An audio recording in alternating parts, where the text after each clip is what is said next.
G'day everybody. Today I'm going to talk about what is the body clock. So the body clock resides in the middle of our brain. So unlike a Swiss watch that ticks perfectly to 24.0 hours, the body clock can actually be slightly longer or slightly shorter depending upon our own genetics and potentially our age.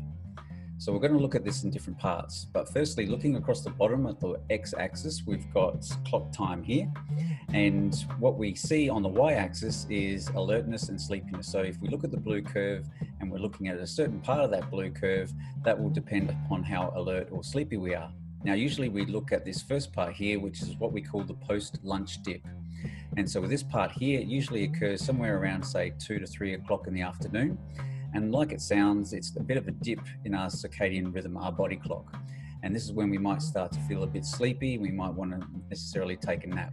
From here, the body clock increases in alertness somewhere to around 6 or 7, maybe even 8 o'clock at night. And this is where our alertness peaks. It's when we feel the most alert, and it's very hard to fall asleep. It's actually called the wake maintenance zone.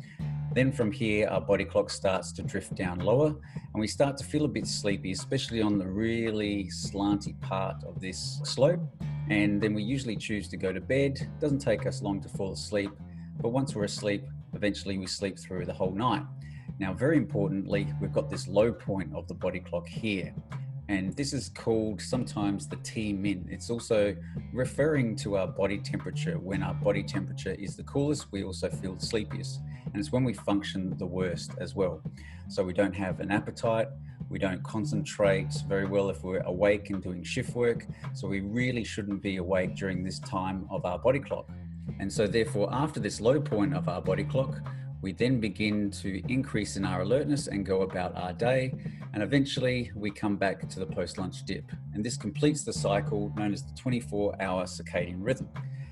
So the body clock is actually one of the most important reasons for when we sleep, as opposed to technology use. A lot of people believe that that's the key ingredient to a bad sleep for teenagers and young people, but that's actually not necessarily the case. And if that's hard to believe, we've actually got the studies to prove it in our What the Sleep series. If you do believe us, then you'll know we changed teenagers' body clocks so that they could sleep better. We've been doing this for over a decade. So for more information about this, check out our Treating DSPD video. And don't forget to subscribe and like this video. And if you have subscribed, click the notification bell and visit our website for a host of sleep education tools designed to improve your sleep health. Thanks for watching.